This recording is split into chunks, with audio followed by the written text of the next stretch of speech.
Welcome to Lessons in Mastery. This is Tony Robbins. For 20 years of my life, I've been obsessed with the question of what makes the difference in the quality of people's lives. How can people turn out so differently, even people with similar backgrounds? What gives someone the competitive edge? What makes somebody fulfilled? Why is it some people rise above all the challenges and become so much more? Now, those questions started for me 20 years ago because I was trying to figure out my own life. Like, what do I do? How do I turn what I have as a desire into a reality?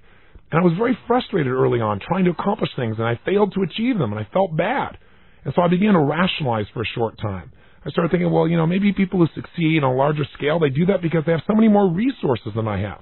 They had a better background, more education, they had a mentor, or they had money, or they had somebody that just really cared about them in their corner. They had a perfect childhood. And you and I both know that's totally absurd. That people that are given everything don't always turn out so well. Sometimes people are given all the money, all the background, all the education, a perfect childhood, total love and support.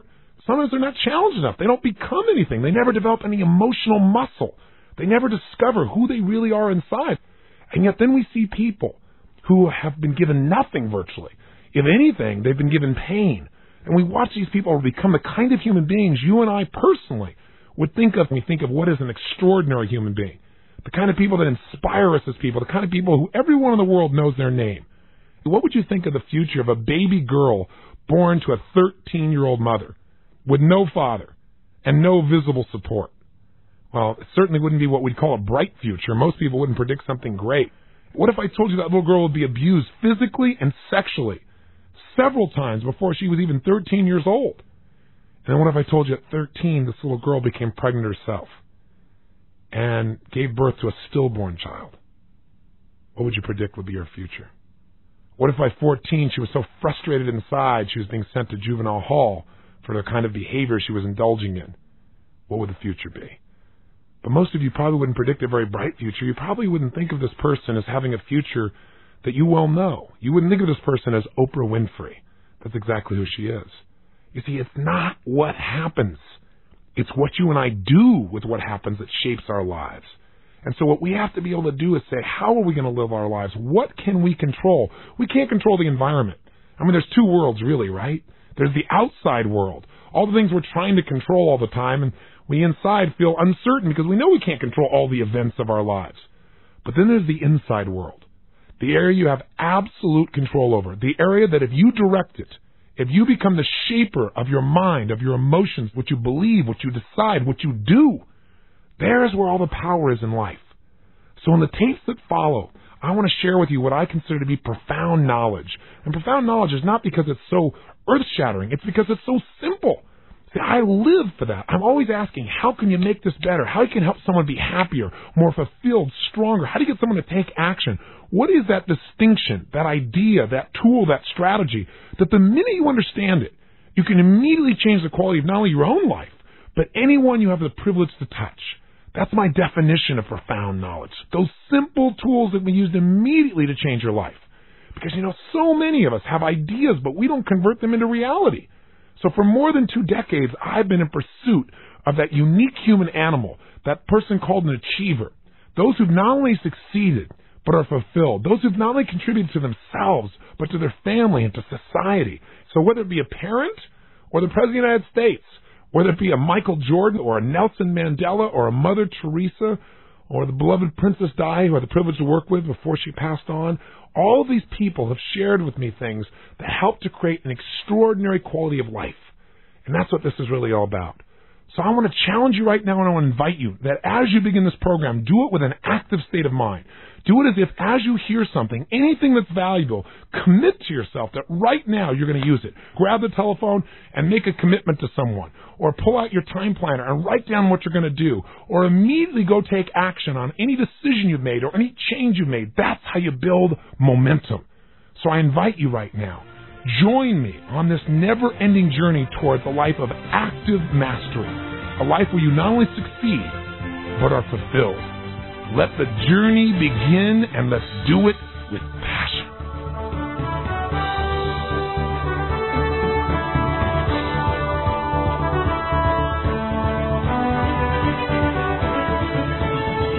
Who are you? Who are you really? Think about it.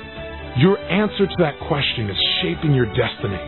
It's going to determine how you're going to respond to innumerable situations. Our beliefs definitely control our behavior. So the beliefs you have about one person, like a friend of yours, will determine how you interact with that person. The beliefs you have about a food will determine whether you eat that food. That's pretty basic. But the beliefs you have about people in general are global beliefs, and that'll affect all kinds of relationships. And the beliefs you have about yourself are the most potent beliefs of all. Not only the beliefs you have about what you're capable of, but the beliefs you have about who you are. Because you and I need to remember, it's not our capabilities that determine our behaviors. Our capabilities are constant.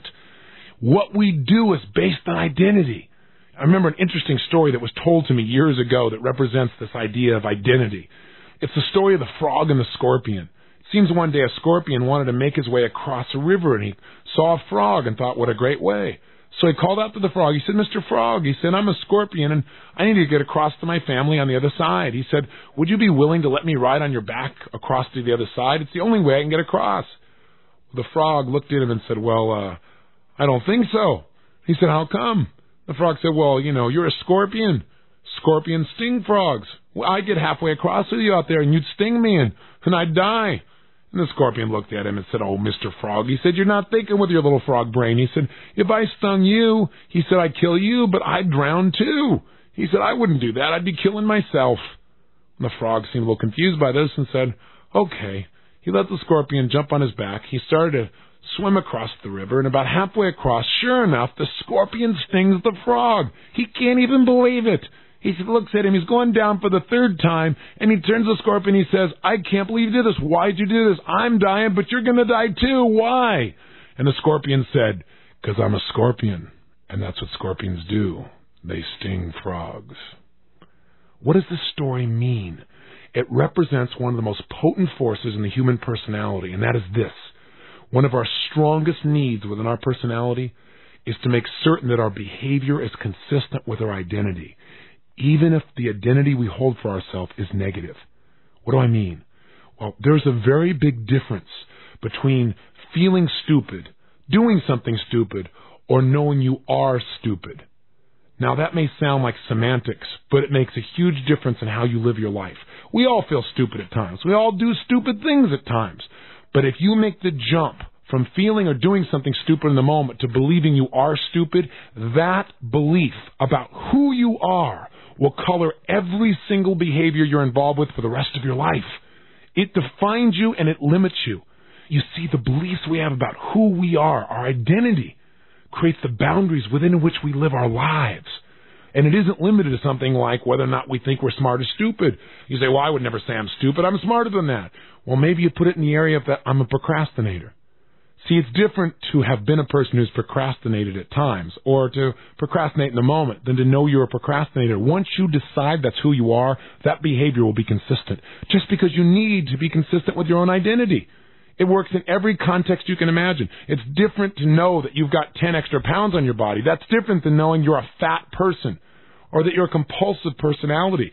You got to be very careful of the labels that you create for yourself or you allow others to give you because they begin to define your experience.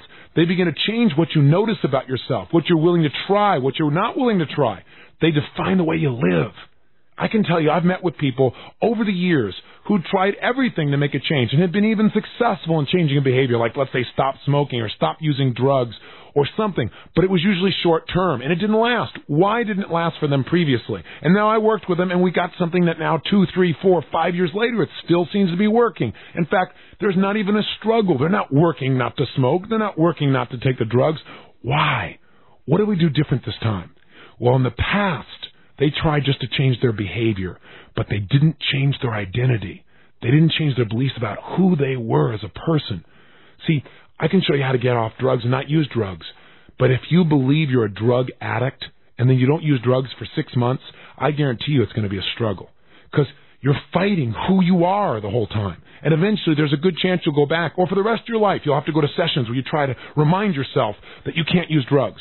You know, there are plenty of people who've been addicted to drugs for years, hard stuff, and then one day they've quit and never touched it again. How did they do that?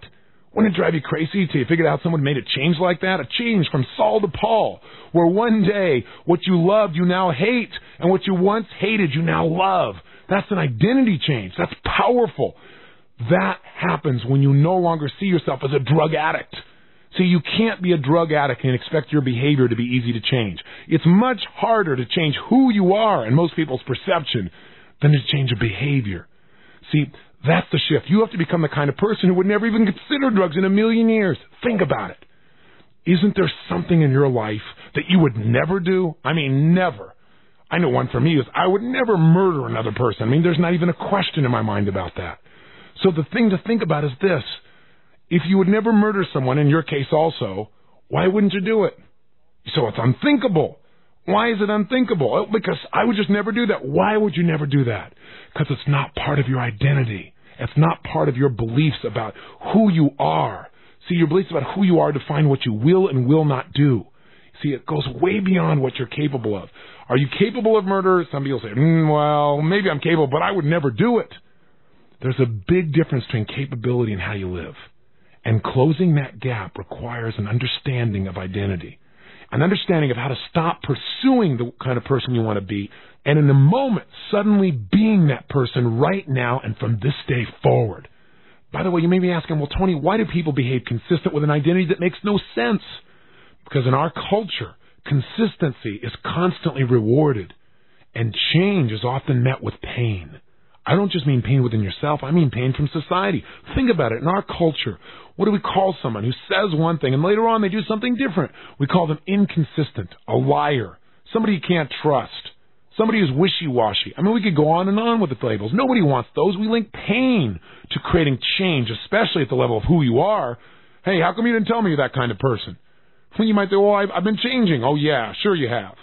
But on the other side, what do we call somebody who stays consistent? Somebody says that they're a certain way and they behave that way over and over again. Sure enough, that person is trustworthy. That person is somebody who's honest. That's somebody you can count on. That person is stable. So what this does is it tends to lock us into whatever identity we used to have. And that becomes a big limitation. Either that limit or the limit that comes from being successful. See, when we become successful, oftentimes we become superstitious. We don't want to lose what we've got. After all, we work so hard to be in this position. Somebody comes by and says, hey, you could change that. You could make it better. They go, wait a second. You don't understand. This is what's made me successful, being this way. Well, there's a great phrase that I kind of paraphrase from Einstein, and that is that really, in essence, the level of thinking that's gotten us to where we are is not what's going to get us to where we want to go. See, to get to where we want to be, we got to take on a new level of thinking. We got to know that what we've done up until now has been great. There's nothing wrong with it. It's fantastic. But to get to the next level, we've got to look at life in a new way. And one of those new looks is we've got to perceive ourselves in a different way. Not just our capability, but who we are right now. Not someday, today. That shift begins the minute you begin to consciously define yourself, instead of letting the environment do it for you. Because think about it. How do most of us define ourselves? Where do we come up with our identity anyway? Well, it comes from a variety of environments, but maybe the best way to answer the question is ask a different one. How do you define the people around you? How do you know if they're a friend, if they're a good person or not? The way we define other people, the way we discover their identity is we watch them. We listen to them. We judge people's identity usually by their behavior. Isn't that true? I mean, think about it. Somebody treats you real harshly several times each time you're around them. Pretty soon you go, I know that person. That person's a jerk. You know what the challenge is? Once you decide that they're a jerk, and if that becomes a belief, or worse, if that becomes a conviction where you know they're a jerk, nothing's going to change your opinion about it. Then even if they're really a nice person later on, they were just having a horrible day. Maybe they were being a jerk that day, but that's not who they are. Once you've defined them that way, guess what? Nothing they can do can change it. So you've got to know that sometimes we do the same thing to ourselves. That's the danger. Sometimes we do something terrible, and we say, gosh, I'm a terrible person. Or we do something stupid, and we go, I'm a stupid person. Sometimes we get caught in a pattern of behavior that's undisciplined. But you know what? If we start saying, look, I'm an undisciplined person, now it becomes a self-fulfilling prophecy. If now all of a sudden you start defining yourself as an undisciplined person, if that becomes your belief as to who you are, not that you're capable of being undisciplined, everyone's capable of that, not that you've been that way at times, but that's who you are. Once you put that label upon yourself, now your future behavior and therefore the results of your life are going to be colored by it. So you've got to be careful. I'll give you an example of how this has been used to manipulate people in a very negative way. During the Korean War, our American POWs collaborated with the enemy more times than any time in our history. Now, how come? Because the Chinese communists understood the power of identity. They understood that you can only get a person to do something by force so long. But if you can change their perceptions, if you can change their philosophy, if you can change the way they think, if you can change their belief about who they are, you can change their behavior permanently. And that was their goal. See, the American fighting man knew who he was. He had an identity. And he also knew if somebody tries to torture you, you know all you give them is name, rank, and serial number. And that's worked for gosh only knows how many years. But the Chinese communists used what they called the leniency policy. They decided that what they wanted to do was try a different approach. They would bring the POW in and sit him down and say, listen, you don't have to be afraid of us. You know, we're only your enemy because your government's attacking us. We're just caring people. We're just defending ourselves. Listen, we don't want to hurt you. Here, have a cigarette. And they'd sit and talk with the gentleman. And this American POW would be very suspicious. But after 4 or 5 or 6 hours of talking and having a nice conversation, he'd begin to get a little tired and a little exhausted, a little worn down, but these people were so cordial. They'd say, look, your government doesn't care about you. Don't you understand the kind of unrest that's happening in your nation right now? They said, we care about our people. They said, let me ask you a question. What's really not perfect about America? Are you going to try and tell us it's perfect? And the American POW would usually respond, well, of course, America's not perfect. That's all they needed. Their whole goal was to break into the shell of identity and get you to make some very small commitments and then enlarge them. What do I mean? Well, they'd say, well, how is America not perfect? The person will say, well, you know, we have unemployment, I guess. We have some people out of work. They say, well, let me ask you a question. In communism, do we have people unemployed? POW say, well, I don't know. They said, no, we don't. Everyone is employed in the communist nation. They said, do me a favor, just write this down. Just to be fair, write down America's not perfect. The guy would say, wait a second, you want me to make a comment? I don't want to write that down. He said, well, is it true? You just said it. It's true, isn't it? The POW said, well, yeah. And he'd write down, well, America's not perfect. And they'd write down how America's not perfect. Write down that communism, we have people who are employed. And sure enough, out of exhaustion and out of compliance, without being forced to, the American POW would have a document now in front of him that later on he would even sign that would basically describe why democracy was terrible and communism was great. Now, he's got to be able to explain to himself why he did this. Remember, we judge who we are by our own behaviors. So sure enough, he looked at his behavior and said, I wasn't forced, I wasn't coerced. How come I put this down? Well, because it's true. Then if that wasn't bad enough, he would go back to his cell, and the other cellmates would look at him and say, what happened? You've been gone for 18 hours. You don't look like you're marked up. What's the deal? He said, well, they just asked me some questions. And sure enough, in a few minutes later, over the loudspeaker, the Chinese communists would read this essay signed by him. And they'd say, did you write that? And he would, well, say, yeah. And they'd say, well, how could you do that? Did they beat you? Did they torture you? What'd they do? And he said, well, nothing. Well, how could you do this? Well, the American POW would finally, at that moment, he'd have to be able to justify. So he'd say, well, because it's true. And at that moment, the Chinese communists had accomplished what they wanted. His identity began to change. Because two things happened. He began to defend a whole other view. He began to believe that this was an accurate representation of his deepest feelings. He was simply judging a set of small actions that were orchestrated, directed without his awareness. But worse, now others saw him as a collaborator, and they would begin to isolate him, sometimes even physically break out and fight or beat him. Now who's the enemy? His fellow POWs. And as a result, he would collaborate secretly with the enemy on a larger scale again than any time in our history. This is the power of identity. We will behave consistent with our identity, even if our identity is negative. So we must be very careful about what we buy into. I mean, the classic example is with our children. The Pygmalion effect, I'm sure you've heard of it. What it is research study that's been done over the years where they take teachers and they tell them that a particular student is absolutely outstanding, that they're a gifted child, for example, and that they'll need to be challenged a lot, though, because otherwise they'll just slough off. You know what invariably happens? The child becomes the leader of the class. Or if it's a group of children that they bring to the teacher, those students begin to excel higher than almost anyone else in the class, all because of expectation. What do you think that would do to you to have somebody tell you you're gifted? If you didn't get that gift earlier, why don't you give that gift to yourself right now? We're all gifted. All that is a darn label. So many children do poorly on something because they have a different strategy or because they don't understand something yet or it hasn't been communicated in their style. And then we assume they're learning disabled. They live with that label. And you know what? That label doesn't just affect them in their ability to learn. It affects their self-image. It affects the way they look at their lives. And all of us have wounds in this area. I just cleaned mine up because I got sick of it, because I realized it's all garbage. I get to determine who I am. The day I decided that was the day my life changed. And that's the day I want this to be for you. You know this already. You know it consciously. But you got to remember the power of a belief. You've got to tap into those beliefs that affect you most. And those are the beliefs you have about who you are today. Not who you're going to be. Who you are right now. So let me ask you that question again. Who are you? I mean, who are you really? There's so many ways you could define yourself. But how do you? Because the definition you have of yourself is creating the boundaries, again, that you're living your life within. See, what do you have a conviction about when you describe yourself? Who do you feel certain you are? Not what other people have said about you, not what people expect from you. In your gut, who are you? See, are you a leader or are you a follower? Are you a person who makes a difference or are you a victim? Are you someone who's constantly trying to figure out how to grow? Or are you somebody who is constantly looking for an excuse? Are you merely a collection of habit patterns?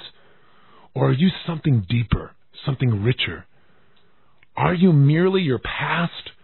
Or are you who you're defining now?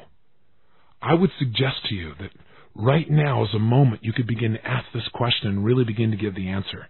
Instead of saying, this is an esoteric tape, what the heck is he talking about here? Who am I? What is this stuff? I want some tools, Mr. Robbins. Maybe you could really stop for a second and really consider the answer. Who are you?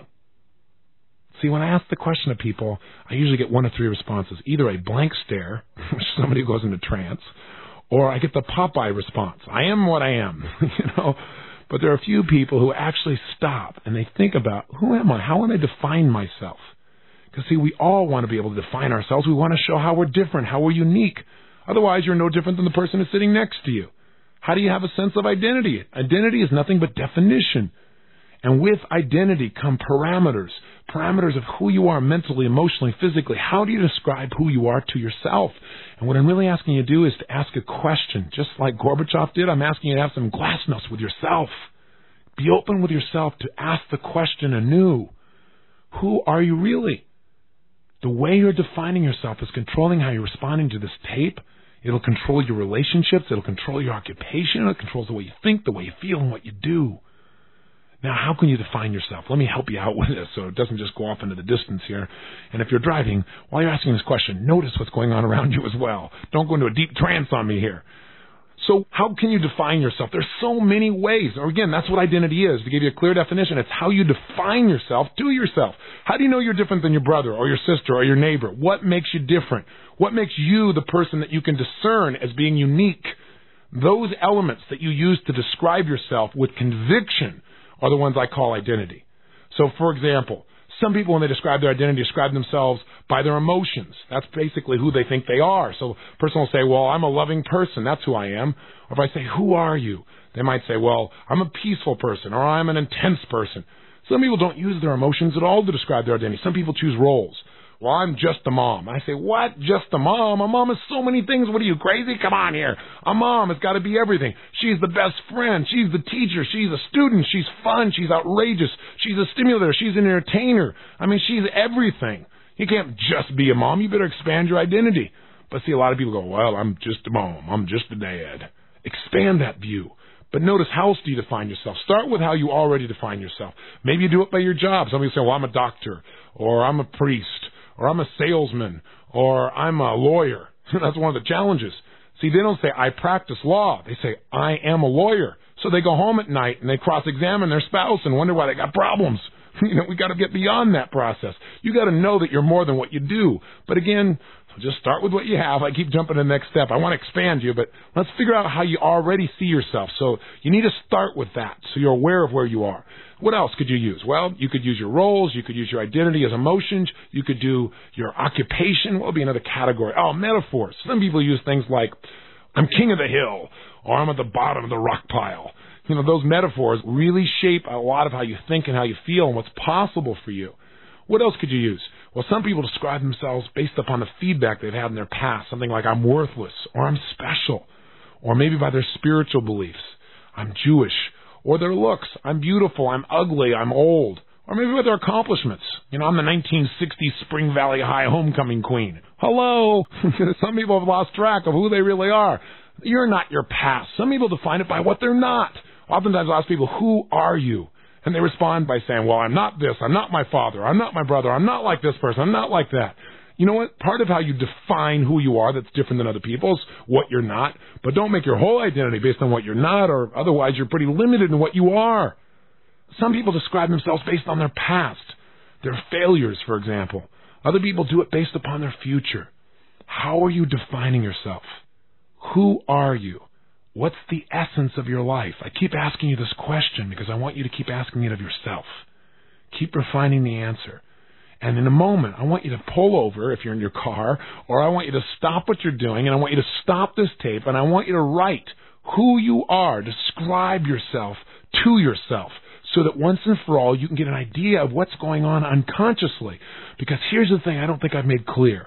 The biggest challenge with identity is most of us are not conscious about what our beliefs are about who we are. See, that's their power to control us. They're unconscious. But if we get really conscious about our beliefs and we stare at them and take a real good look, we'll immediately start seeing what the limitations are in our beliefs. And we'll also see some of the benefits, because the truth of the matter is you probably have a lot of great beliefs about who you are as well.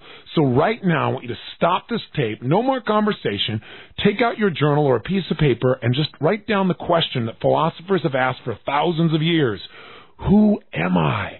And describe in detail who you are. And when you're done with that, take at least 5 minutes, minimum of 5, and then come back here and let's talk some more. Stop the tape now. Welcome back. Now, I assume I'm welcoming you back, right? You really did turn this tape off, and you really did do the exercise, didn't you? If not, go do it. Because if you didn't do that, why didn't you? Because you're busy? You're too busy? You said, Tony, I'm really busy. I got a lot to do. I don't have time to think about my identity. Give me a break. And more scary than that, do you do this in a lot of areas of your life? Do you unconsciously identify yourself as a person who listens to things and then doesn't act upon them? I doubt it. Because I think if you're the kind of person who listens to this kind of tape, you obviously are committed to make your life better. So now that you know who you are, who do you really want to be? See, however you limited yourself in the past, or whatever, even if you think your identity is really strong, in order to achieve all that you want, who would you have to become? Think about it. Would you have to be more gregarious, more outrageous, more fun, more passionate, more disciplined? Whatever you have to be, you need to become it now, not someday. You don't need to make it a goal. You need to fuse with that identity. You need to start thinking, if I was this person, how would I breathe? How would I walk? How would I talk? How would I treat people? What would I do when I woke up in the morning? How would I speak to myself? How would I think about life? And then you need to think about this and literally fuse with it. Imagine stepping into the body of this person and becoming this person, and then immediately go out and act this way. I remember years ago, I used to tell people, listen, if you want to change your life, conduct your life as if you were a public figure. I said, think about how public figures have to be, how they have to live, how they have to treat people, what they have to do. And I said, if you do that long enough, the quality of your life will literally transform. Well, you know what? I became that person. I became a public figure, and I wasn't one. But now I am. It's an amazing experience. And what's great about it is I don't have to behave any different than I have for years. The way you hear me now is the way I am. This is who I am. I don't have to fake it or act like it. This is who Tony Robbins is. So now when people see me in an airport, I don't have to be constantly monitoring myself and saying, well, am I being appropriate or am I going to be misinterpreted? I'm just being who I am. That identity is real for me. And you might want to take that advice again. You might want to think about how would you conduct your life if you were a public figure? How would you be if you were already living your dream? See, if you'll start behaving, thinking, feeling, and knowing you're the person you've been pursuing, I can promise you many of the goals that are way out there, you'll start to experience them as a reality right now, or whatever's necessary to make them real will show up. For example, if you believe that you are an intelligent person, it's because you had an idea called I'm an intelligent person, and at one point you didn't believe it. It was just an idea. It was like a tabletop with no legs. But then you took some tests successfully. People told you were intelligent. You noticed you could figure some challenges out, and each one of these became a leg underneath your tabletop. So now the table is solid. It'll stand there. It's a solid belief. You feel certain about it. Well, that's the same way you can help yourself to change your identity. Go out and do some of the things that a person like this would do. Now, don't limit yourself to this technique, because you can change your identity right now by making a decision. Now, for some people to decide, by the way, they need to go through a ritual. Throughout human history, people have used rituals to change their identity, not only within themselves, but the way other people see them.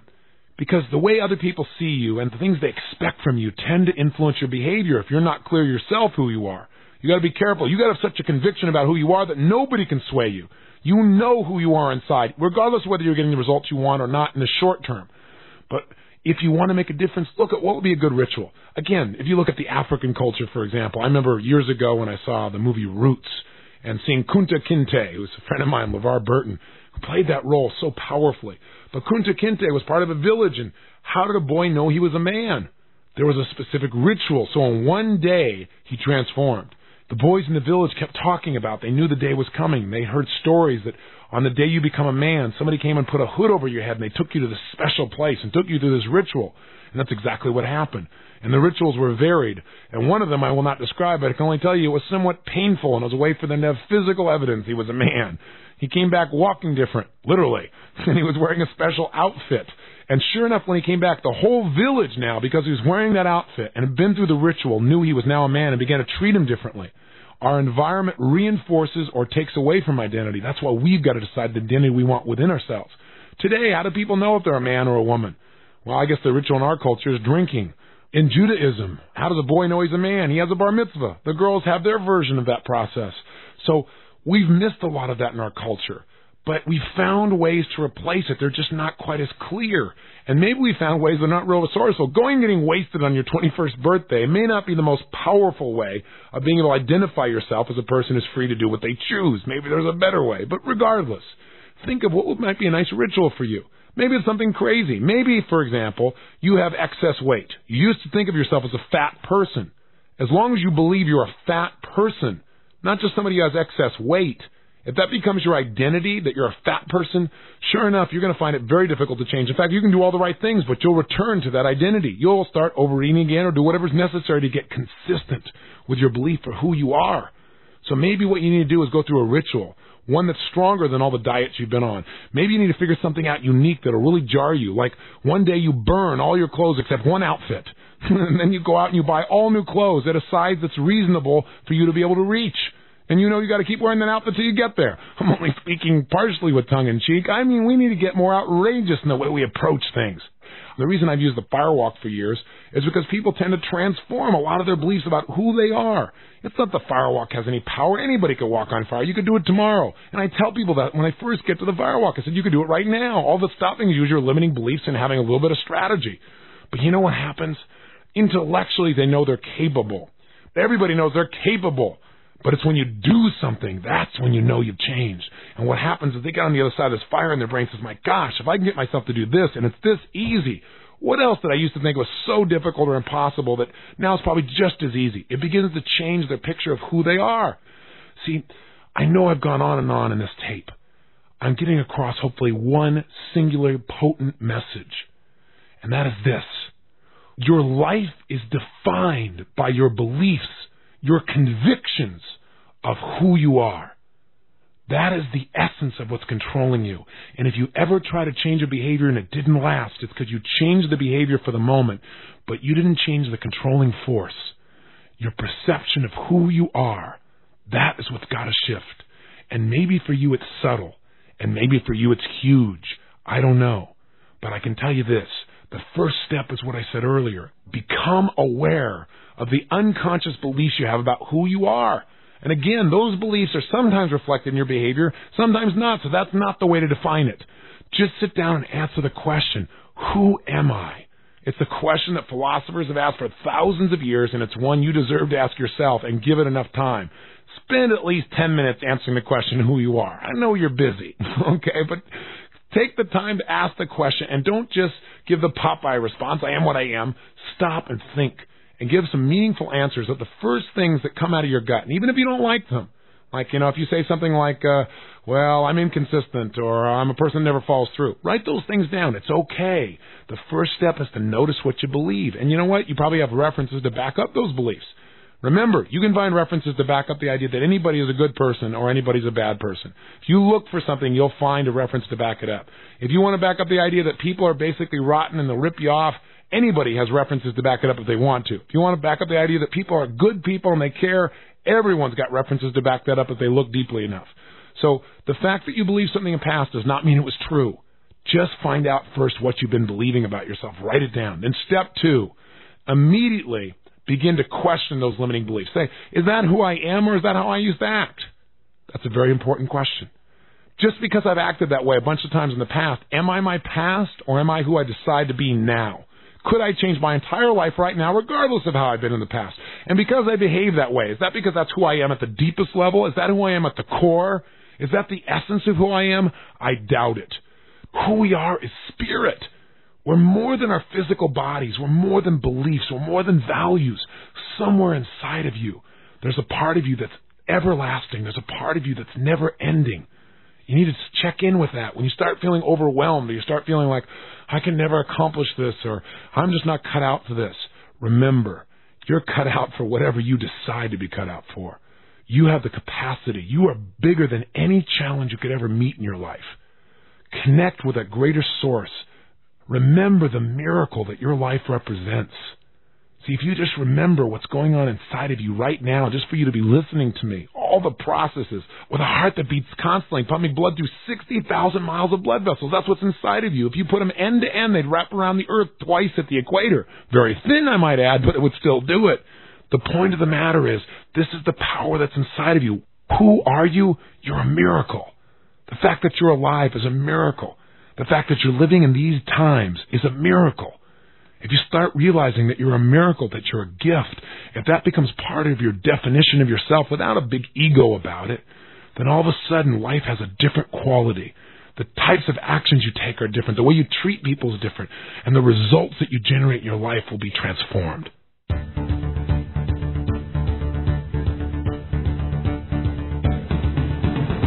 What is more important to you than the way you feel?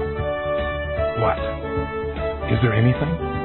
You know, in my business seminars for years, I've asked people, I said, tell me anything you want in this world. And people always give me all kinds of different responses. And they'll say, well, if I had some food, I would feel better. Or if, I made more money, I would feel like I had more power or more control or more freedom or more security. Or if I was in a better relationship, I'd feel more love. But in reality, they don't really want the relationship then. They don't want the money. They don't even want the food. They just want to feel better. They want to change the way they feel. They want to change the emotional content of their life in that moment. And I think it's real important for us that we take a new look at emotions, that we see that some of the emotions that we consider sometimes to be negative, the emotions that we think are most painful, may in fact be our best friends. They may be giving us signals that we need to make changes. If we heed these signals, and if we utilize them, we can change the quality of our experience and our life immediately. So just remember, emotions are the ultimate power. They start wars. They cause us to get married. They cause us to get divorced, to create children. They can even make us ill or they can make us healthy. In essence, the history of your life, the history of this world is the history of emotion. Emotions are the core that call us to action and change our entire lives. So where do they come from? What's their real purpose? What are some of the most intense emotions that we experience day to day that shape our destiny and that most of us never really learn to master? And then how can we master them and how can we utilize those to increase the quality of our life? Those are, in essence, the questions I want us to answer together today. How do you deal with your emotions right now? I'm curious. Because I found that people deal with emotions in one of basically 4 patterns. Either one, they avoid them. They literally try to not feel. They try to not have to feel, let's say, the feeling of rejection. And there's a problem with that. What would you guess it is? Well, yeah, if you're always trying to avoid rejection, you're never going to succeed. Because anything in life that requires you to deal with other human beings on a massive scale, where you're taking a step forward and you're trying to create change, exposes you to a point where somebody may disagree with you. They may reject you. See, the ultimate fear of rejection keeps people out of relationships. They never get to have the feeling they do want, which is love or intimacy or a feeling of connectedness, because their fear of rejection keeps them out of it. So you can't ever avoid completely negative emotions. They're part of life, and they cause us to grow. Some people don't try to avoid the emotions. Instead, they go into the I'm going to endure it phase. Or worse, I'll endure it but deny it. Those people usually try and disassociate from their feelings. They try to say, well, it doesn't feel that bad. But meanwhile, they keep stoking the fire inside themselves by thinking about how horrible things are, or how someone has taken advantage of them, or how they do everything right but things still turn up wrong, and why does this always happen to them? In other words, they never change their internal conversation. They never change their internal focus or their physiology. They keep feeling like heck, but they try to pretend like it's not there, deny it or disassociate it.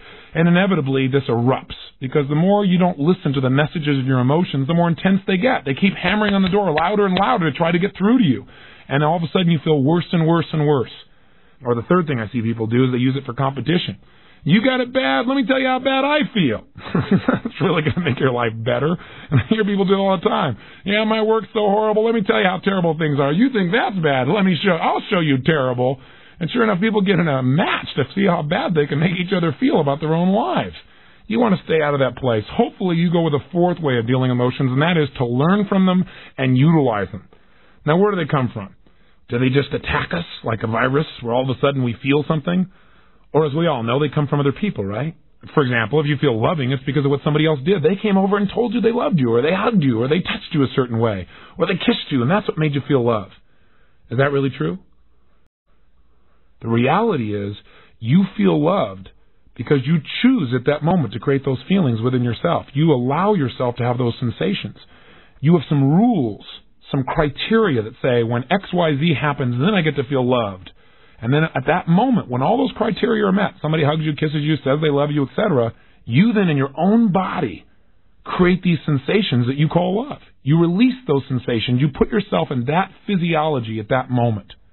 Conversely, if you feel bad, if you feel angry, if you feel overwhelmed, depressed, frustrated, lonely, all of these emotions are also created by only one person, you. You create them by the way you use your physiology in your moment, by what you choose to focus on, or to be even more specific, by the meaning that you attach to any experience in life. See, what we feel is not based on our experience, but again, on our interpretation of our experience. It's the way we represent our experience that determines how we feel. And look again at that word represent. It means, if we spell it out, represent. In other words, something just happened. Now, after it happened, you take it in through your five senses and you make a representation, another presentation of what happened inside your head. The way you represent those events will determine how you feel. So again, in this case, this woman took the simple act of a man opening the door with a smile on his face and she represented it inside of her head as he's trying to take advantage of me. He's trying to make me less than him. He's trying to dominate me in some way. We must be very careful of the meanings we attach to things, because those meanings basically determine the quality of how we feel in our lives. We must make sure that the emotions we feel are appropriate, that in essence they empower us instead of disempowering us. There are no negative emotions. There are no bad emotions. Every emotion serves us as long as we interpret it in a way that adds a powerful meaning to our life, something that moves us forward instead of backwards. And that's in essence what I want to do with you in this tape. So why do we have emotions in the first place? What's their purpose? Especially, why do we have these painful emotions? You might say, I know what these powerful, positive emotions are for because I deserve ecstasy.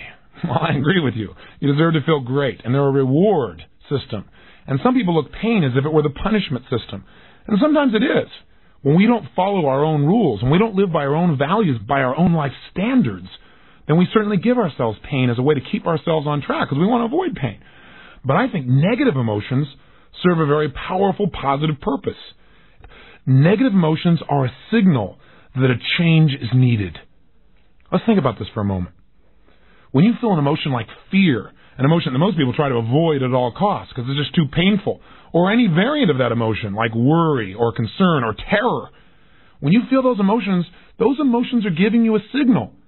Rather than just try to avoid the feelings, you should listen for and notice the signal and utilize it. The signal of fear is you must prepare. Boy, that's a valuable signal. It's in your body for a reason. It's saying to you that something may be coming in the near future that you better be prepared for, either prepared to cope with or prepared to deal with. That's valuable information. We don't want to deny that emotion. We don't want to avoid it and pretend it's not there. That's how people get in trouble, emotionally, physically, financially, in their relationships. They don't want to feel the fear that the relationship's not working out, so they pretend it's still going great. Until one day they find themselves 5 feet from Niagara Falls in a boat with no oars and going, oh shoot, it's too late. They take an emotional fall, a relationship fall. Make sure that these emotions serve you. And the way to make them serve you, I think, is to realize that every emotion has a message for you. And what you want to do is not make it wrong, not avoid it, not freak out about it, not make yourself wrong for feeling it, but to do 6 things. Number 1, identify what the emotion is. 2, acknowledge and appreciate the message it's offering you. 3, get incredibly curious about what it's offering you. In other words, how could you use this to make your life better? Is this really what you want? And do you need to change the way you're looking at the world? Do you need to change the way you're acting? Do you need to change the way you're communicating? And then 4, get yourself to feel reassured by seeing that, hey, you've worked this out in the past. You've made it through this emotion before. 5, get yourself certain that you can handle anything like it in the future by rehearsing using this emotion as a tool of empowerment. And 6, take action and change your whole life. Those 6 tools that I just went through real fast are in essence what we're going to learn to utilize, not just in changing how we feel, but using how we feel, even those negative feelings, to make our life better. So what I'd like to do in this session, at least just for the sake of our conversation and for our ability to deal with our emotions, is to take and create a model for each other. A model that I've created where basically I fit all emotions into 10 categories. Now the challenge with this is we all have different labels for what a feeling means. So yours may not agree with the ones I'm putting down, but just for our ability to have a conversation and for our ability to deal with our emotions, we're going to say there are 10 types of emotions, just for the sake of conversation. Is that okay with you? I hear yes. I just hallucinate. That's another kind of emotion, I guess. But here are the 10 emotions, and I'd like you to jot them down. So if you don't have a paper and pencil, stop now and grab one. I'll wait for one moment. Moment's up. Welcome back. Here are the 10 categories of emotions. Here's the first one. Uncomfortable emotions. It's a pretty big category. You're right. But I'm basically describing here emotions that don't have a tremendous amount of intensity, but they do bug you, they bother you. Feelings of boredom, for example, or being impatient, or uneasy, or distressed, or maybe mildly embarrassed would probably fit under uncomfortable for most people. The second category of emotions would be the emotions of fear. Those could be things like concern, apprehension, worry, anxiety, feeling scared, or even terrified. These are all different types of emotions that we're going to relate for sake of our conversation to fear. The third category of emotion I call hurt. Any kind of feeling you would link to hurt. And we're going to talk about how most of our feelings of hurt come from a sense of loss. Fourth category, anger. And anger, again, has a large variety. Everything from mildly irritated to angry to livid to resentful to furious to enraged. Anything in that category we're going to talk about as an anger emotion. Fifthly, emotions of frustration. These are any emotions you would link to being held back or hindered in your pursuit of something. Sixth, emotions of disappointment. Anything that makes you really sad or defeated as a result of something you expected that didn't work out well. 7, guilt emotions. Maybe another way of describing them would be the emotions of regret. Number 8, feelings of inadequacy. Any emotion you've ever experienced that you would consider causing you to feel like you're less than or unworthy would fit into this category we call inadequate. Number 9, feelings of being overloaded. Now again, overloaded I'm using to make it soft, but most of the emotions you probably link in here would be feelings of being overwhelmed or even hopeless or depressed. Anything that makes you feel like there's more than you can possibly deal with would fit into the overloaded category of emotion. And lastly, number 10, lonely emotions. Anything that makes you feel alone, like you're lonely, like you're apart from or separate from would fit into this category.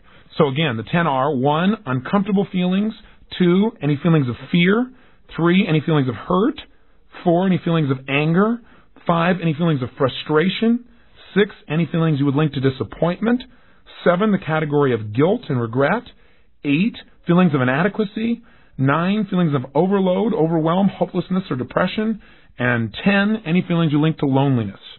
All of these emotions, these categories of emotions, are there for a reason, and they're to give us a message that something needs to change. Now, one of two things has got to be changed when we're feeling any of these emotions. And before I tell you this, let's make sure you're enrolled here.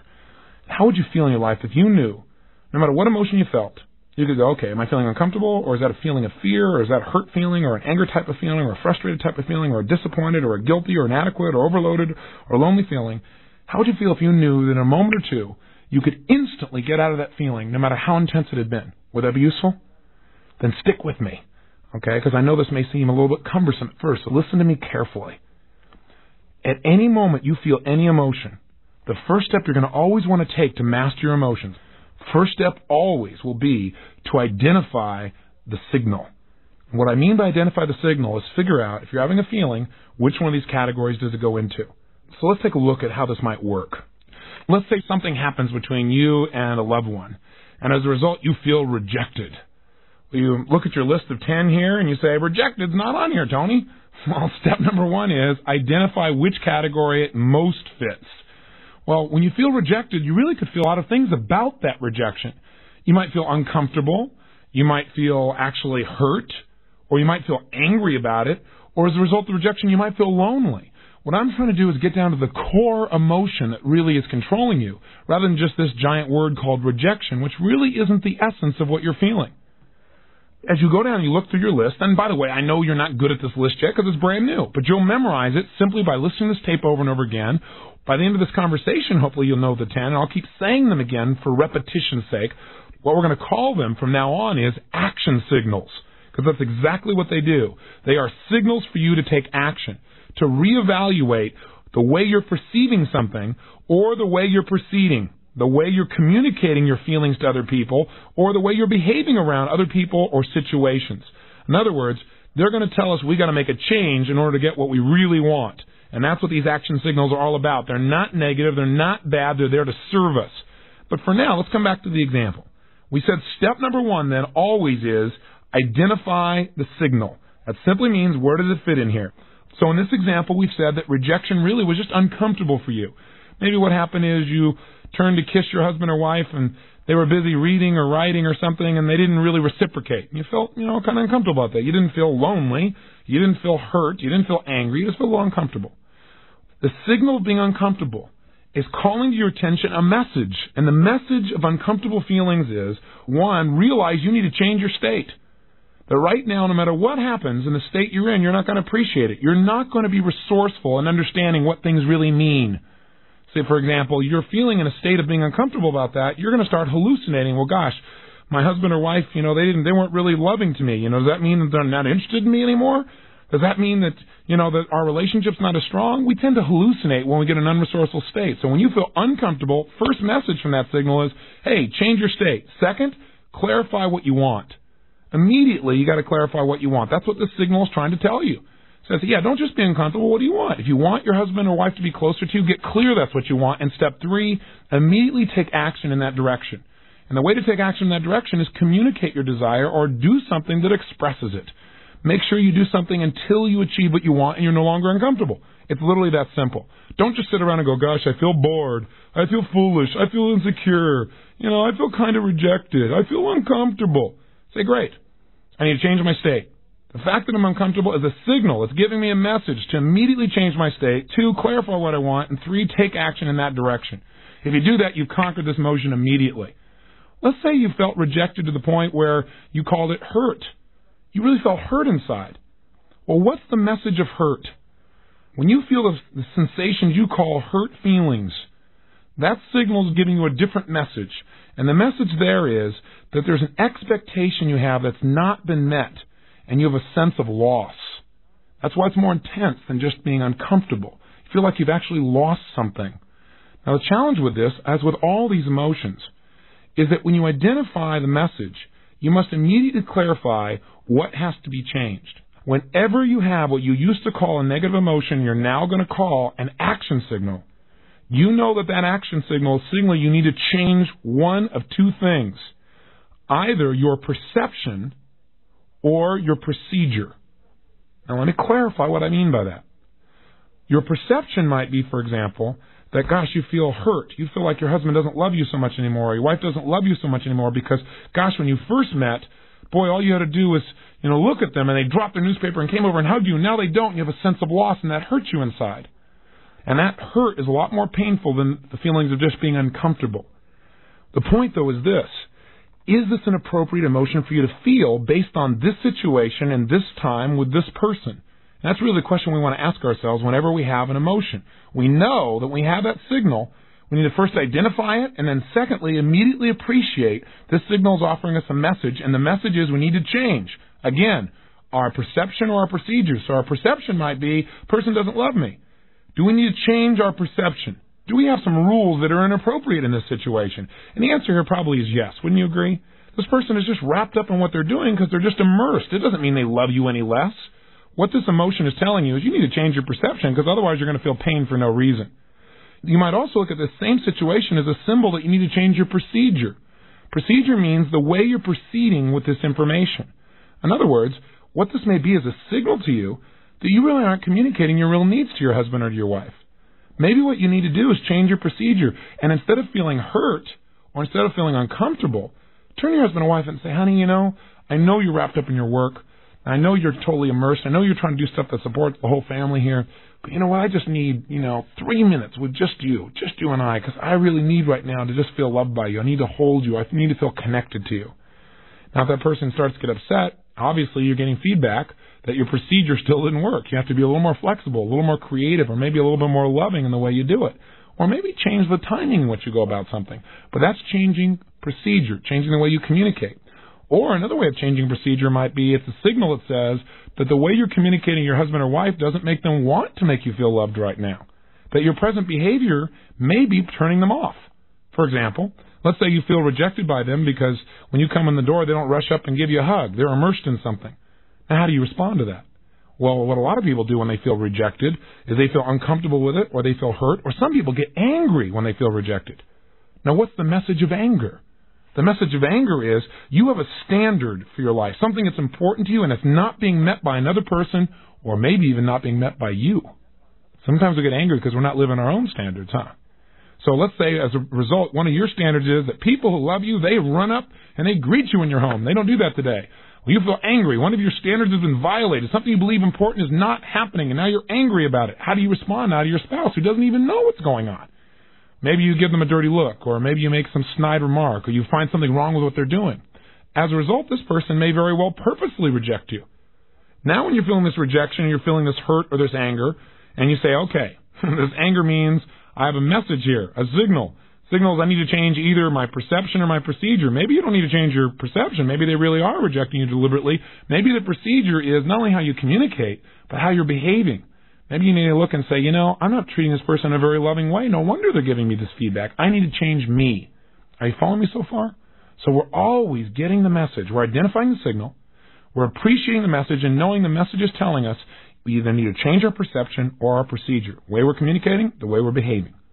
I know this may sound complex at first, but I play this tape back and listen to this little section a couple of times. You'll get this down. I want to change either my perception or my procedure, the way I'm communicating to this person or the way I'm behaving, or just the way I'm looking at the whole darn thing and making it so I don't have pain. I need to look at things, communicate, or behave in a new way. That's the message of pain. Let me say that again because I think you'll get this one. If you're feeling pain, it's a message. You need to change the way you're looking at things and therefore what they mean to you, or change the way you're communicating your desires or needs to someone, especially if the pain involves somebody else, or change the way you're behaving, the way you're treating others, and that'll get you a new response. That's in essence the basis of all these action messages. They're telling you got to set a new outcome and move in a new direction. Otherwise, you're going to stay in pain. And by the way, let me mention something to you. If you ignore a message, if you ignore one of these signals, and these action signals, whether it be the signal of feeling hurt or fearful or angry or frustrated or disappointed or overloaded, that signal doesn't go away. It intensifies. You'll feel even more hurt, even more angry. It intensifies until one day you get smart enough to say, hey, I got to change something here. I got to change my expectations, the way I'm evaluating this thing, the way I'm looking at things, the way I'm feeling about it, or the way I'm communicating what I need, or I got to change the way I'm behaving, period. I'm going to keep feeling this until I make one of those three changes. It's that simple. Next, once you've identified the signal, i.e. you've identified, you said, I was feeling rejected, and what that really means is I'm feeling uncomfortable, or it really means I'm feeling hurt, or angry, or lonely, or whatever. Then the second step is appreciate the message. Respect that emotion. Don't make your emotion wrong. So many times they say, well, I don't want to feel rejected, or I don't want to feel bad, or I don't feel angry, I don't want to feel hurt. Don't do that. Appreciate it. It has a message for you. It means you got to change. But it also means something very specific depending upon which emotion of these 10 categories. So before I go any further, let me review with you what the messages are that each one of these 10 signals is giving you. We've already said that if you're uncomfortable, the message is simple. You got to change your state, clarify what you want, and take action in the direction of what you want. And immediately you won't be uncomfortable anymore. If you're feeling category number 2, emotions of fear, whether it be concern or apprehension or worry or anxiety or scared or frightened or terrified, no matter what intensity it is, any one of those still are fearful emotions, and fear emotions deliver one message to us. We need to prepare ourselves to deal with something or to avoid the negative consequences of something that's coming up, something that's about to happen, a situation or event. Basically, fear is get prepared. Get yourself so you can deal with something. And that's a valuable message, isn't it? Now, the problem is what most of us do is we get fearful and we don't take the message. We either try to deny the fear and act like we're real strong, and all it does is get stronger and stronger, or worse, we just surrender the fear and we don't get the message. All we do is we get caught up in the emotion and we get more and more scared and we amplify it. And we start thinking of the worst that can happen rather than figuring out, okay, what do I need to do to be prepared to avoid the negative consequences and make this work? For example, people have fear of failure. That's a valuable fear. It's saying get prepared so you won't fail. For example, you might have a fear because the IRS is coming to visit you and you get a little note in the mail. You get this feeling of anxiety. That's probably a useful fear. Right? It's probably saying to you, hey, you better go get all your paperwork in order. If you didn't have that message, if it wasn't painful enough, you might slough it off. They might show up and it may cost you a lot of money, not because you weren't accurate or honest, because you weren't prepared. Same thing happens if somebody asks you to give a speech and you get a little fear inside. Maybe it grows into anxiety. The more intense it gets, the more we tend to surrender to the emotion rather than get the message. That's why we may want to convert fear and say, well, I'm a little concerned. And what I'm concerned about is I need to prepare for the speech so I do the best possible job and I'll feel confident instead of fearful. Now, again, with each of these emotions, we want to hear the message and see if the message is appropriate. You may already be prepared. You may be as prepared as you can get. There's a limit to what you can do, right? There's a point where you have to have some faith. At that point, you might just have to say, you know what? This is a message I need to change my perceptions, not my procedures. I'm prepared by my procedures. I know what to do. I know how to do it. But I got to stop focusing on this thing being the worst possible situation. I just need to decide to become confident now, to focus on it working instead of it not working. The third category of emotions, those of hurt feelings, give us a signal and a message that says you have an expectation that's not been met and you have a feeling of loss. I.e., you expected somebody to keep their word and they didn't. That hurt your feelings. Or you expected someone never to share something that you told them privately and they told somebody else. And now you feel hurt. You feel a sense of loss of intimacy with them or loss of trust. And that sense of loss is what creates that feeling of hurt inside of us. What do we need to do? It tells us immediately that we have to evaluate, is there really a loss here? Again, do we need to change our perception? Maybe you just didn't communicate to this person that when you told them this, you wanted them to keep this information private. Maybe you haven't lost anything. Maybe you just have to change your way of communicating your needs, or again, change your behavior. The next category is anger. That's the fourth category. And again, emotions like irritation or feeling livid or furious or enraged or resentful, all of these fit into this category. Any of these emotions are simply signals giving you a message, and the message here is that an important rule that you have in your life has been violated by someone else or maybe even by you. See, when we think something's really important and somebody violates that rule, we get upset about it. How we deal with that upset will determine a great deal how much pain or pleasure we really experience in our lives and how close we get to other people or how much we push them away from us. In other words, if somebody violates your standards, that's the message. What you're supposed to do with that message is real simple. Communicate that you have a standard. Communicate that you know it's only your rule. It isn't necessarily their rule, but you need their help. So if we use the earlier example where you shared something in confidence with someone, but you didn't tell them it was in confidence, you expected them to know that, and you didn't just feel hurt, you felt angry about it, then the bottom line is instead of beating that person up, you need to go to that person and communicate in a different way. Right? Change the way you're communicating. Change your procedure. And say, I know you didn't understand this to be private, but this is really important to me, and you need to deal with it as quickly as possible. Anger is usually an outgrowth of hurt. In other words, when you're hurt, you have a feeling of loss. Something you expected didn't work out. When you're angry, it's because it's something you think is really important that wasn't handled, or you've got a lot of hurts that have built up and you've not expressed them. You've not communicated them. So anger is usually a signal that something you believe is really important has been violated by someone or yourself, or that you've had a lot of hurts that you've not expressed that have built up until the anger. How do you deal with it? Change your perception. Maybe this person wasn't trying to hurt you at all. Change your procedure. Communicate better what your real needs are, or change your behavior. Tell people up front, hey, this is private. Promise me you won't share this with anybody because it's real important to me. Either way, you'll get out of your anger quickly. It's simply a signal that says you need to clarify with the people what your rules are and get them to agree to meet them, or you need to compromise them possibly. Some things you get angry about, you're going to get angry about for the rest of your life. And you better identify those things and realize that those are just your standards. They're not everybody's standards. And if you go around being upset because everyone doesn't live by your rules, you're going to be upset your whole life. So again, maybe you need to change your perceptions, change your rules so that life is a lot simpler and a lot less painful for you. The fifth category of emotions, frustration. These action signals are telling you you need to change your approach to achieving your goal. Whatever you're going after, you're not going to get it the way you're doing it right now. That's why you're frustrated. You keep trying to get the same result by doing the same thing over and over again. There was a definition given a long time ago about insanity. They said insanity is attempting to get a new result by doing the same thing over and over again. It'll never work. So you've got to change your approach. When you feel frustrated, just know, hey, that's a message. I got to change my approach. I need to be more flexible in this situation. Category number 6, disappointment. If you start to feel disappointed, that's a signal. And that signal is bringing you a message. And the message is that you need to realize an expectation you had, an outcome you're going after, is not going to probably happen unless you change your expectation and make it more appropriate for the situation at hand. In other words, maybe you wanted something to happen in too short a period of time. Realize disappointment says you need to change your expectations. You need to change simply your view of things and come up with a more appropriate outcome for the time that you have involved, the people you have involved, the situation you have involved. So that's the message. Listen to it. Utilize it. Don't keep re-experiencing disappointment and stacking it until you feel overloaded or overwhelmed or hopeless or inadequate, which are emotions we'll talk about later. But first, let's talk about the next one. The 7th major category of emotions are guilt or regret emotions. Hey, when you've got feelings of guilt or regret, a lot of people say, well, don't feel guilty about anything. Garbage. Guilt serves you if you hear the message. And the message of guilt is really simple. It says you violated one of your own standards, and you must do something immediately to ensure that you're not going to violate again in the future. That's why you have the pain of guilt. Now, what most people do is they do one or the other. They either deny the guilt, take themselves out of it, and don't feel guilty at all, which, I agree you shouldn't stay in guilt, but if you just deny the guilt and don't get the message, the guilt's going to come back.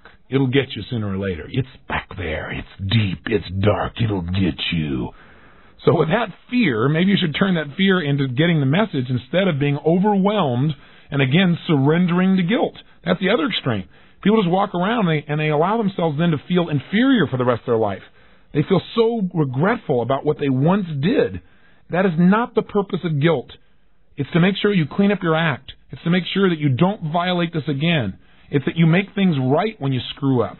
That's what you got to do. Now, sometimes you can't. Sometimes someone has passed away or something's occurred where you feel guilty about something that happened in the past you really can't change. The only thing you can change is your present and future behaviors. When you do that, you can let go of the guilt. But that's the message it offers you. And again, when you immediately feel the signal, what do? You identify the signal and you realize, hey, I'm feeling regret or I'm feeling guilt. Secondly, you appreciate the message. It's a message that says you need to change something, either your perception or your procedures. Maybe you're feeling guilty about something you shouldn't feel guilty about at all. Have you ever done that? I know I have. I felt guilty one time because I didn't help somebody feel happy enough. I used to run around. If everybody around me wasn't happy, I feel guilty if I felt good. How stupid. We don't want to fall into that category. You might want to change your rules or your perceptions. Or you might need to change your procedures again. Maybe the procedure is you feel guilty about the way you communicated to somebody. You were too harsh. Go back and clean it up. Say, hey, I'm sorry. I didn't mean to do this. I really regret what I said. I was wrong. Boy, the guilt will disappear. Or change your behavior in the future. Change the way you're going to communicate to that person or people like them. Any one of these 3 changes, again, will immediately eliminate the guilt, and then guilt has served a good purpose, hasn't it? It's kept you on track. It's moved you forward. It's made you a better person. That's why it's there. Utilize it. Don't wallow in it. Let's go to category number 8, inadequacy. Boy, if you feel inadequate, those are any of those emotions, again, that make you feel like you're less than. Feelings of being unworthy, for example, would be inadequate feelings. Whenever you feel this emotion or emotion like it, get excited. Appreciate it's offering you a message, and the message it's offering you is simple. It's saying you need to do something to get better in this category right away. It doesn't mean you have to be perfect at it. Inadequacy just says you got to do something. Don't sit on your duff anymore. You're feeling inadequate because you haven't done anything to be really good in this area. Now, the first thing you got to do is, as you go through this process, is ask yourself, is this really an appropriate emotion? That is, am I really inadequate, or do I need to change the way I'm perceiving things? Maybe I got some rules that say, in order for me to be adequate, I have to go on the dance floor and outdo John Travolta. That's probably inappropriate perceptions. You need to change the perceptions. Or it may be changing the procedures, which is, I need to prepare myself by doing something right now to get better. One thing you could do is just go practice. One thing you do is go out and initiate some communication. So inadequacy is a message to get up and do something to become better, or to change your criteria, to look at what you're doing and make it easier for yourself to feel adequate. You've probably got rules that are too harsh. Now, category number 9. This is one of the categories that I think immobilizes and destroys more people's lives than virtually any of the others combined. And that is a feeling of being overloaded or overwhelmed or hopeless or depressed. They all fit together. I use overloaded to make it sound simpler. Because if you say, gosh, I'm depressed, you'll immediately feel much more intensity than if you say I'm overloaded. The key here is to realize that this is a signal. When you feel hopeless, depressed, overwhelmed, or overloaded, the message that's offering you is that you need to reevaluate what's most important to you in this situation. Sit down right now and decide what is absolutely important, what's a necessity for you versus what's a desire. Write down all the things that are most important for you to accomplish. Then, 2, put them in order of priority. And then 3, take the first one on your list and do something about it. It's the same thing with depression, the same thing for being hopeless. Sit down and saying, okay, instead of saying it's hopeless, I need to change my state, number 1. That's always the message of all these emotions. Number 2, I got to clarify what's most important to me. Write it all out. 3, what's the order of the importance? And 4, what's the first thing on my list? Let me go handle that. The minute you go handle anything and you deal with one simple issue, your brain can handle it. And as soon as you handle that situation, you will feel like you're in control of your world. You will not feel overloaded. You will not feel overwhelmed. You will feel like there's hope, and you won't feel depressed. Your self-esteem grows when you do something to take control of events instead of having events take control of you. And all you have to do to take control of events is chunk them down. Pick one thing and master it. The message is simple. You're trying to do too much in too short a period of time. You're looking at the whole world and expecting everything to be perfect overnight, and you're feeling like you can't handle it all. Chunk it down. Here's the final category. Category 10, feeling lonely. Have you ever felt really lonely? Gosh, I don't think there's anybody alive who hasn't. But what does it mean when you feel lonely? What is the message that you should get from that signal? I think the message is really simple. What we really need at that moment, the message is telling us we need a certain connection with people. The challenge with that message is a lot of times people take the word connection or the idea of the need for a connection with another human being and they make it into a sexual connection or instant intimacy. And then they feel frustrated because even when they have that, they still feel lonely. What we really need to do is identify what kind of connection. Maybe you do need an intimate connection. Maybe you just need some basic friendship or someone to listen to or somebody to laugh with or someone to talk to. It's real important when we feel lonely to just say, hey, this is really neat. What's great about being lonely is it says I really care about people. I love to be with people. And I need to find out in what way I want to be with somebody right now. And then take an action immediately to go in the direction we want. In other words, all 10 of these emotions are a message to our brain to say, hey, what you're doing right now isn't working, and you need to change it. You either change your perception, change what criteria you're using, your way of looking at things that makes you feel this way because your perception is not appropriate, or change the way you're communicating. You're not communicating things in a way where people know your needs, or just change your behavior. What you're doing isn't working. Change your approach. Every feeling you have, good or bad, is not based on the actual reality of life, but rather your interpretation as to what things mean. And remember, nothing in life has any meaning except the meaning you give it. So if you don't like the way you're feeling, change the meaning. If somebody passes away, you really cared about them and they die. You can feel really bad. You can feel disappointed. You can feel frustrated. You can feel angry. You can feel hurt. You can feel sad. And all those are appropriate emotions. But make sure you take a message from it. And the message you got to eventually come out with is, what's an empowering way of looking at this? What else could this mean? Maybe it doesn't mean that I just lost somebody. Maybe it means this person has gone someplace they need to be. Or maybe this means my connection will be even stronger with them now than when they were here. Maybe this means I will value my own life and give more while I'm here because I realize that life is delicate. Choose meanings that empower you in life instead of assuming that meanings that disempower you. It's a final message to remember.